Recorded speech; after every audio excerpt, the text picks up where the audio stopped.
good a farm if we are that as we are through my early reading of some of the very first stuff that came out in the mid 70s, late 70s, by the work of a man named Allan Savory, who gradually developed a thought process, a thinking process, a monitoring process to try to reduce mistaken decisions and make our chances. Am I getting this route right? And making our decision-making process hit the target, the right target, more often. And so I've imposed on him here to make him work even while he's not on a schedule. Because for you young people here, our interns especially, remember this day. It will be one of the most memorable things you've ever seen or heard.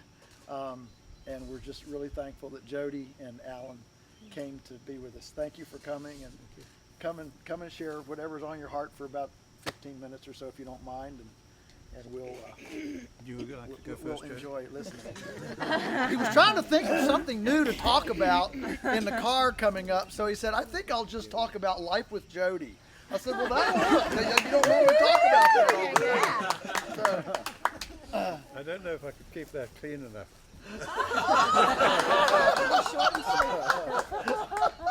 Somehow I'd be happier if we were in a circle. I feel a little bit out there. We can do that. Why don't we? Yeah, but I don't want to be preaching. I mean, let's have a discussion. Maybe we should move back a little. Move back to the house a little. Just. You right? Yeah, there we go. So we're not on the slope. Yeah, no, I don't want to fall down backwards.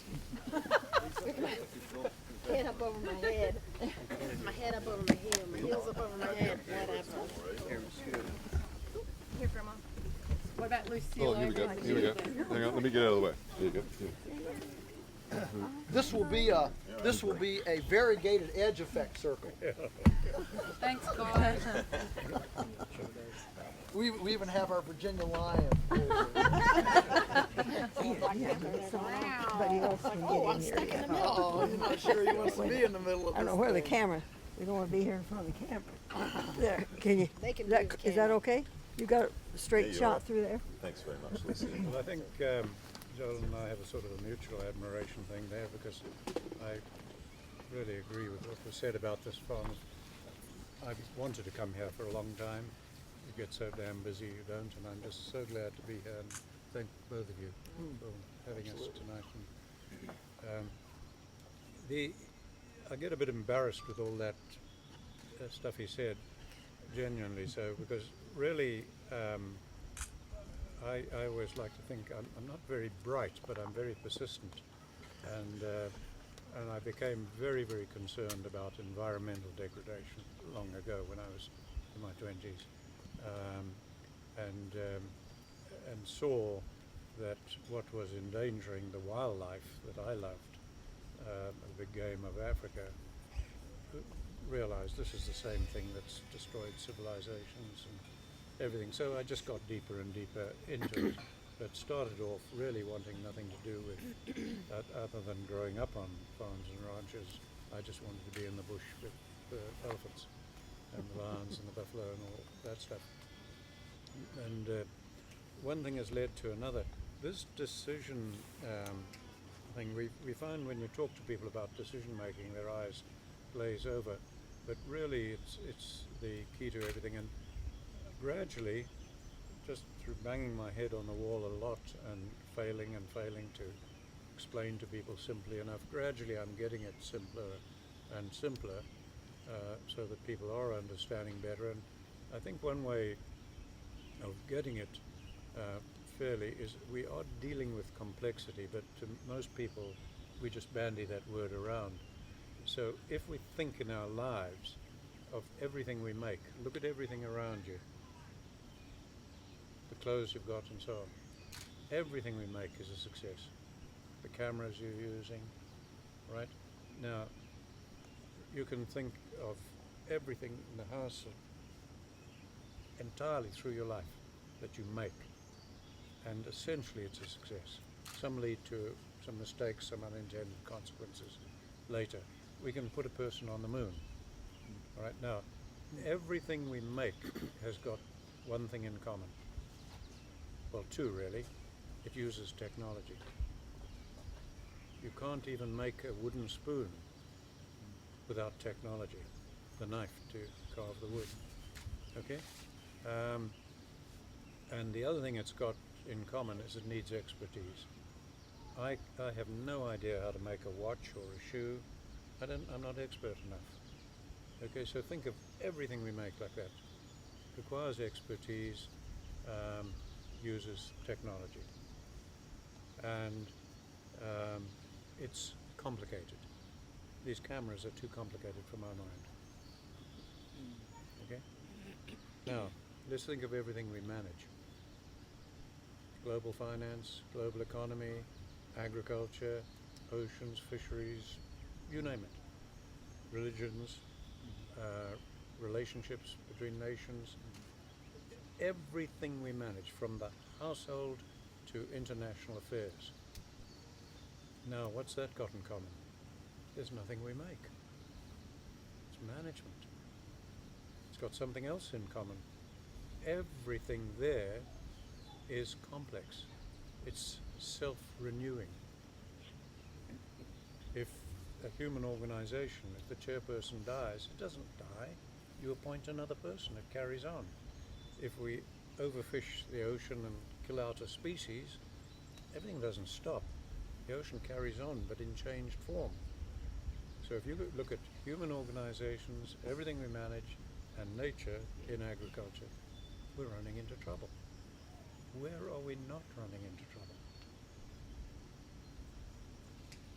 Everywhere we're running into trouble. All right, so not through any wisdom, but just plugging away with farmers, scientists, fellow scientists who worked with me, anyone who could work with me over the years, until we could truly understand what the devil is going on. And then at the end of the day, it is profoundly simple.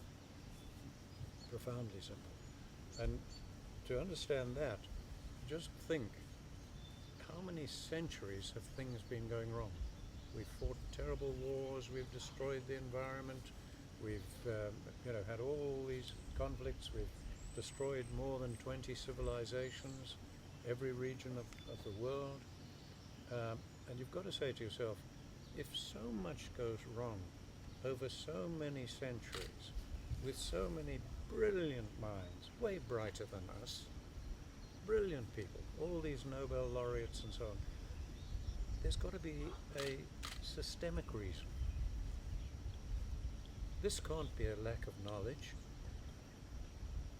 With all the knowledge we have, there's a systemic reason. So think of it like I like to. Jody and I attended a conference in Sweden years ago. Gro Harlem Brundtland was addressing it, and she was talking about the terrible problems we were having internationally, spending millions here, billions there, millions here, all these different problems, and everything getting worse, which it is. And she was saying, for goodness sake, can't you scientists see the connections? If you can find the connections, maybe we'd do better. Well, after that, I put these problems, a lot of them on cards, and played with them, trying to think of the connections, and they don't connect. It's like putting 100 cards down here, and one is soil erosion, another is floods and droughts and mega fires and locust outbreaks and poverty and violence, and put all these management problems down there, and it's like I had a light up here with a beam shining to each one. I suddenly saw, okay, they're not interconnecting. They're coming from one source. They're all coming from one source. And that source is what you were touching on just now. And it's very, very easy. You know part of it from our work and why we're concentrating on the grasslands of the world. But part of the problem is that we are all using a very simple way of taking actions. It's genetically embedded. Once I could see it for myself, I could realize, oh my God, it's genetic. Otters, apes, even an octopus, a crow, any tool using animals does exactly what all of us here are doing every day, and we didn't know it. It's genetically embedded. All right, so what are they doing? And you think about it, every action you take in your life is towards an objective. To come here, to be an intern, to grow corn, grow tomatoes, have this, buy this shirt. You cannot make a decision without an objective. And so does every tool using animal. All right, so then we're a tool using animal, and we behave as though we've got thousands of tools. No, we haven't. We've got two: technology and fire. And the fire made the technology possible. We couldn't advance beyond sticks and stones until we got fire. Then we could melt the stones and go into the Bronze Age, the Copper Age, the Iron Age, and develop everything you've got around you. There's not a single thing here that wasn't made possible with fire, even your clothes. Okay, so we've got two tools, technology and fire. We've had them for nearly 1 million years.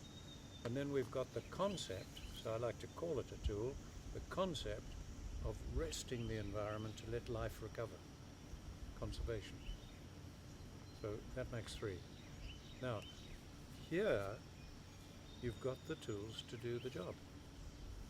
You can farm here, and no problems at all. Exactly what Joel is doing here with those tools only, if you just come to New Mexico, he'd fall flat on his face. Because there's no tool in that unless you bring in livestock. You see, even if he didn't have the livestock here, this farm would still operate, wouldn't turn to desert. So it's a fairly kind environment. And that's why, as he said, these forests have been felled 3 times and come back in changed form. Very changed form, but they've come back.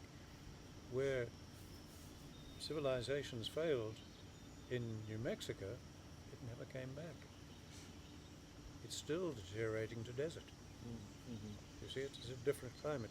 So in roughly 2/3 of the world, all right, we have no option but to bring livestock in. There is no tool that can pull carbon, methane, black carbon, and nitrous oxide out of the air into the soil. It can't be done with technology, can't be done with fire, can't be done with resting. It can be done with livestock. So it's desperately, desperately urgent that we get over this hatred of livestock. Right now, that still didn't explain why we weren't dealing with complexity. So that piece of the puzzle we had in the 1960s. Some of you weren't here then. We've got that piece of the puzzle, and we'd worked out how to run the livestock. No rotation, no grazing system of any sort. Holistic planned grazing, a planning process. Now, if you're in a forgiving environment with more humidity, like this, where rest restores biodiversity, all right, you can get away with various forms of rotational grazing. But I always say to people, please don't. Either go straight to Voisin's work, which is so good, and nobody's improved it, or just use the planned grazing. Those two, and you'll sort out the complexity. But even people doing things fairly badly will be better off than with no livestock if they're running them reasonably. But when you get to the harsher environments, you need them. All right, so we had that in the 60s. And then we got immediate success. And I got successes in 5 countries. By then I had a plane and I was flying around and keeping all these people going on ranches and so on. It was just getting better and better. I was also involved in other things, politics and war, and I got forced into exile, and so I was gone for 4 years. When I got back, just collapsed. So go through it, what on earth went wrong? Because we've got to get consistent results. Looking at where we were getting failures and collapses it wasn't because of the planning process, but it was in social side of things or the economic side of things. So after that we started bringing it all together, and so that we don't do a long lecture now, what it boils down to in the end was finally understanding why we weren't dealing with complexity. Because everything that's self-organizing is complex by definition, and it boiled down to those objectives. And it's this simple. An objective needs a context. Okay? So if I say to you, I'm going to light a fire, you have no idea whether I should or I shouldn't. Where am I going to light it? Why am I going to light it? It could be totally sensible, or it could be stupid. So any objective in your life, on your farm, okay, without a context is a loose cannon on the deck. Now, unintended consequences from our actions are so common that in many of the sciences and the humanities, they talk about the law of unintended consequence. Just jokingly to make us have the humility to realize we don't really know what's going on or the world around us. All right, so an objective needs a context. Now, we never think like that. If you think about the context of almost everything that people do on the farm, it is they're going to grow corn, or they're going to grow potatoes, or raise pigs, or whatever. What's the context? Well, we need it, or profit, or desire. Need, profit, desire. These are common.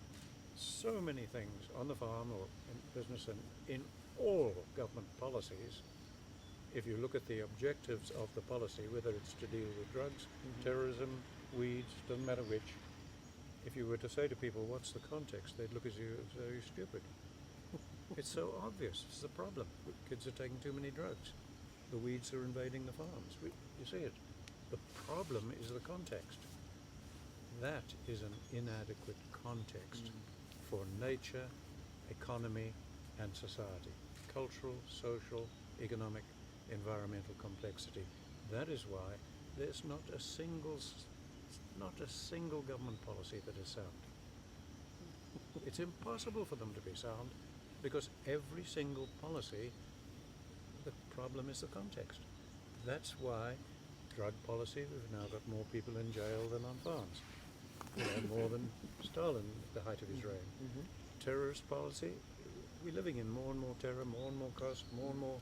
It doesn't matter what you look. Weeds, just since I've been in this country, they've spent billions of dollars. I think it's over 12 billion, I calculated just from what I knew, dollars on killing weeds. Where have they succeeded anyway? But they've poisoned the water, poisoned the environment. So it doesn't matter what you look at, it's that. So, all right, so that is how simple it is. In management, every objective needs a context. So if need, desire, profit, dealing with a problem isn't a context, what is? And that was the most difficult thing for us to develop. And that was the concept of a holistic context. And initially I made the mistake of calling it a holistic goal. Big mistake. Because it absolutely isn't. And even people after 2 years training, we're still confusing it with a goal. You absolutely cannot. You cannot confuse it. It's a context for your actions. So we've gone back to calling it the context as it is. And it's just, how do you want your lives to be? You know, just spell it out.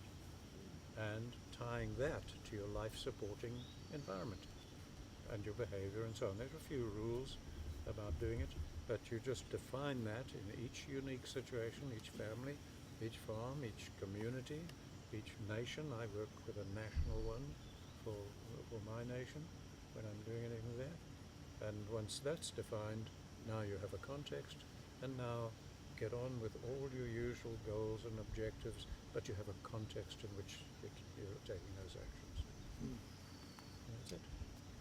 Could you share a bit of your experience in Zimbabwe with when you had the meeting with the government officials to just show how this created policy?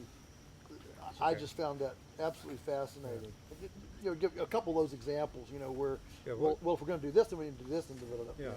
What I did there was I ran a workshop for 35 members of parliament from two opposing parties, pretty violently opposing. They make Republicans and Democrats look like kids playing. These in a guys pen. shoot each other. Yeah, and the staff did say to me, please, whatever you do, don't touch land and agriculture because it's the most contentious issue in the country.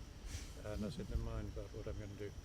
And so with them, I explained, much as I have to you now, I referred them to a statement their own president had made in the 70s, just after we ended the war, when he said we don't have a bigger problem than our rising population and our deteriorating land.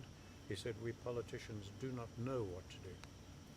We can only take the advice of professional advisors, but when it goes wrong, we get the blame. And I think that's true of every politician in every country. He was the only one I've ever heard say it. Okay, so I reminded them that, and I said, now, before we move with it, I want us to tackle the land and agriculture policy and see what we can do, but we need a context. Because every government, if any government coming in, would be dealing with the problems. And so we defined a national holistic context. Once we had that defined, the entire atmosphere just changed. Literally, I don't know how to explain it except it just soared above politics. If anybody had raised a political issue, corporate interest, pressure group, they would have just looked stupid and felt stupid. Nobody even tried. It just, everything soared above. And suddenly we were just Zimbabweans saying, okay, we've got a hell of a problem. Our agriculture used to be one of the best in the world, and now it's just a basket case. And then I said, all right, now let's not just rush into it. We're going to have many objectives, so let's think out the principles. And then I steered them through it, but getting discussion going. And this will give you an idea, that's all, of what could be done, probably anywhere. As I started by saying to them, what is the role of government in agriculture land policy? Because people have never thought of that. You just assume government has to have a policy. And they discussed that, and we realized, well, really, you can't from the capital be telling farmers what to do. You've got to release farmer creativity. That's what produced every crop in the world, every breed of animal was farmer creativity. We've got to release that again. All right, so what's the role of government? The role of government is to get out of the way. Okay, so we're going to get out of the way. Now, if we got out of the way totally, that would be chaotic. It could be chaotic. Because you could get chemical companies coming in doing all sorts of wrong things. Okay, so we won't get out of the way totally. What we'll do is we talked about it, and we said, let's start finding ways to reward or make easy everything that is in context. And let's make it difficult or costly to do anything that's not in context. But we're not going to tell you what to do. It's just got to be in context. All right, so if we wanted to do that, now we are needing there desperately to produce food. We used to be an exporting country and we can't feed ourselves now. All right, so we discussed ideas. One idea that came up was, if you have a license to farm, you are farming, you are selling things, so you get a license to farm so that we know who you are, and that is your business, then you never ever pay income tax. Now, if you never ever pay income tax, what will you do? You'll tend to produce and produce and produce. All right? Now, if you have a license to farm, we need some way that we can make things difficult if you're not acting in context. So what about, and we discussed various ideas, and what we came up with there was finally, why not have a fixed land tax? Your license to farm, you own the land, it's deeded, but you pay a land tax. You never pay income tax. Now, if you're paying a fixed land tax and you never pay income tax, what are you going to do? You're going to produce even more, to be more profitable. All right? Now, we want you on your farm, right? We want you in our country employing people as much as possible, because they're flooding into slums in cities where we can't have them. All right, so for every family living on your farm and working on your farm, you are paying them a wage. All right, so you have a record of that. So they will be taxed, they're employed, you will hand that tax to us. Now we've got you collecting tax for us all around the country, because they can't collect it at the moment. Now, for every family living on your farm, you pay less land tax. So the more people you've got employed, the less land tax you pay, so you are still more profitable. All right, that's an idea. We're just putting all these ideas to filter, and then we started looking at the other side and saying, all right, we want absolute diversity, as much diversity on that land as we can. Now, how could we do that? All right, the more products you actually sell of your farm, the lower your land tax. So if you're a monoculture, you pay a high land tax. If you're a polyculture, you pay a very low land tax. Just leave it up to you what you plant. Okay, now there are other things we want. We don't really want a lot of nitrogenous poisonous fertilizers and God knows what. Now, if you could only, you don't want a lot of bureaucracy. You've got to keep government costs low. You've got to keep them out of the way. All right, so if you could only take one measure a year on a farm, and it would tell you the most that you could possibly want to know ecologically about that farm, what would it be? And we got them to discuss that. You would only take one measure a year. What would it be? Soil erosion. Soil erosion? Yeah. You're close. It'd be the water running off that farm. Just sampling the water running off that farm. Because if you've got a lot of soil erosion, it'll show in the sediment. If you're using a lot of chemicals, it'll show in the sediment. Whatever you're using will show there. So today we've got the technology. You just put a concrete box with a lock on it on the bottom of every farm and just record what's coming off. A sample of the water coming off the farm. Okay, so the cleaner your water, the lower your land tax. The dirtier the water coming off your farm, the higher your land tax. So we just kept playing like this, just making these difficult, making that easy. But no interference with the farm. Totally over to the farmers what they do. Right out of their head. That was our way of looking at it there. And I got two reactions to that when we finished it. But before I tell you the two reactions, one thing that hit us all at the end of it is, oh my God, we'd have no certifications. There'd be no organic, any other certification, all redundant, because all food would be clean, nutritious, coming off regenerating farms. So why would you have certifications? You wouldn't, right? So the two reactions I got to that immediately, the first was sort of a mixture of sadness and anger. They said, we've had experts, we've had universities, we've had consultants. Why has nobody ever told us how to deal with a complex policy like this, and how relatively easy this is? And then the second one was, we need to repeat this at cabinet level, so we are trying to set that up. Now, having told you that, and you've filmed it there, I must caution you, that's a very abridged version I've given you, because you wouldn't actually do it that way. This was a workshop. If you did it that way, you would start conflicts. And when you are managing holistically, one of the principles in it is that any damn fool can start a conflict. They're very difficult to end. And Joel and I were talking about that today coming out, just neighbors even. And I was saying how many years ago I tried to get people to create soft boundaries. So once you start a conflict, even with a neighbor, it can go on for 100 years. You know.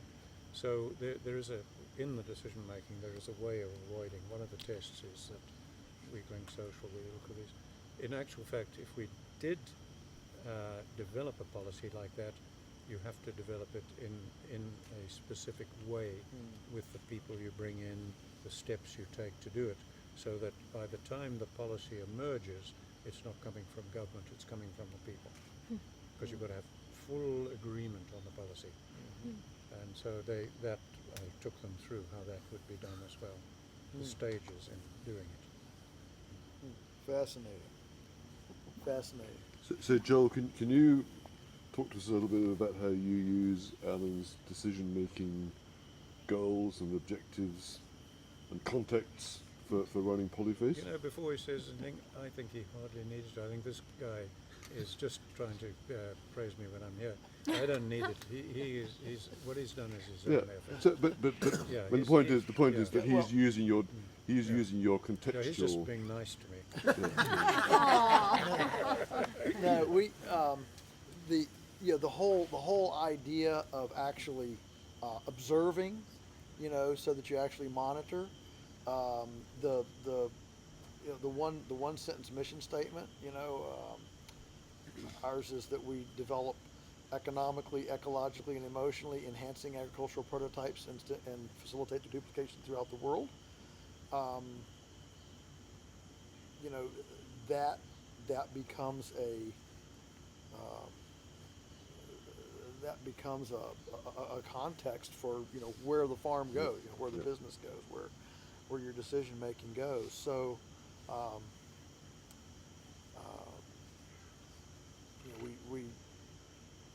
we use the if it's not healing, it's not acceptable. Yeah. If it's not healing, it's off the table. And that means healing the local economy, healing the culture, healing relationships, healing the ecology, healing the bank account. Yeah. I mean, healing has a lot of ramifications there. Yeah. But we don't fill out a lot of spreadsheets and paperwork every day. But we've kind of grown up being lunatics, and so lunatic thinking comes fairly, fairly naturally to us, and so here we are. Yep. But and not that we can't improve. I read Allan stuff. I read permaculture stuff. I read eclectic. Read, because all of these geniuses bring something to the table that's valuable, and I think we need to be broadly eclectic in our reading. Read broadly so that you actually have more alternatives in your mind to think about. If the answer is G, but all you know about is A through E, you still might not get the best answer. You might be able to pick the best answer that you know about. But if you don't know about the really right answer, you're still, kind of stumbling along. Yeah. And so I really encourage people to be very eclectic in their educational, in their informational part, because that's what helps you at least know what's out there, Yeah. what the alternatives are. Yeah. I think Good. the most interesting thing that you said about your holistic goals was about how you want to spread this way of thinking. And I think the one thing that I've got out of the day that I've been here so far is just talking to some of the young guys that you've got here and how they talk about, how they want to go out and propagate. And I think that's remarkable. I think that's a great goal, and Right. good luck. That's good. Right? That's I good. mean, I think you've got the raw material here Yes, to make it indeed. happen. They're Yeah. all ready to go.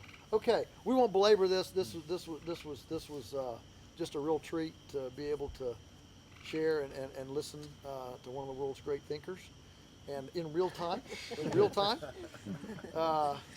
Yeah. So good. Thanks, and we can just go on about our visiting and formal and to bed and whatever else you might have in Now, wait a mind. minute.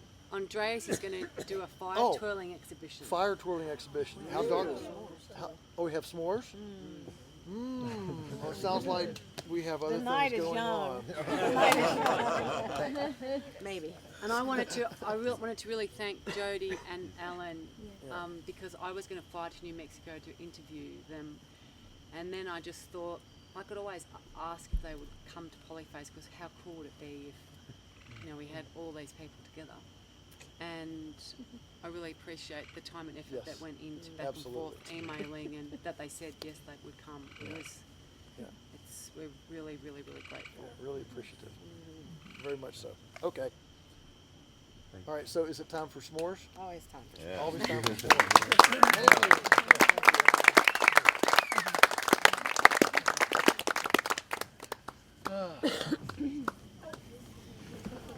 There's also a round can over there on the table. It's got something in it for you if you want to try it. What is it, worms? Maggots! Can we slow mo They it? know what that is, I think. Can we slow mo it? Can we slow motion it? It's very intriguing. It's very intriguing. If you were at home or somewhere else, I'd probably just tell her to call somebody else. Catch a taxi. No, Couldn't you they've catch got a to go to taxi the and do it house. tomorrow? So, Well, I'll leave that guitar in the office.